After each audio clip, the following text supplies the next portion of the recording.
अस्सलाम वालेकुम। SM news के साथ मैं हूं मुक़द्दर रज़ा। एसएम न्यूज़ स्टूडियो में खुशामदीद। खबरों का सिलसिला बढ़ाते हुए खबशान करते हैं चनियोट से। अंजुमन हुसैनिया के ज़ेर तमाम महफिल जश्न सादकीन का इनेकाद किया गया कि जिसमें आशिकान रसूल सल्लल्लाहु अलैहि वसल्लम की कसीर तादाद ने शिरकत की।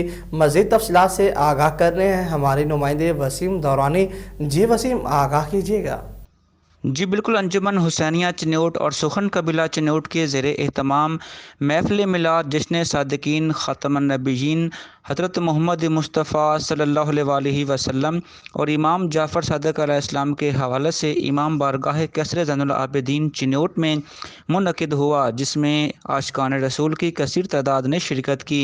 महफिल पाक का आगाज़ तिलावत कुरान मजीद से हुआ, जिसकी सरदकारी महबूब अली गौरवी साहब ने हासिल की और नात रसूल मकबूल सल्लल्लाहु अलैहि वसल्लम चनियोट के मारूफ सना खान ऐसर अदील राजा ने पढ़ी और खुसूसी नात आलमी शोहरत याफ्ता नात गो शायर शागिर्द रशीद सैयद मंज़िल कौनैन कारी गुलाम शबीर शाहीन साहब ने पढ़कर महफिल पाक को चार चांद लगाए।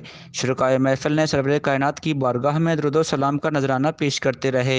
इस मौके पर बानी महफिल सैयद मोहसिन ज़ैदी ने कहा कि सरकार दो आलम का जश्न मनाना हमारी आकबत का सवारा है। हमें पूरी दुनिया को बताना चाहिए कि हमें सरकार दो आलम से कितना प्यार है और हम नामूस रिसालत के लिए अपनी जानें कुर्बान करने को भी तैयार हैं।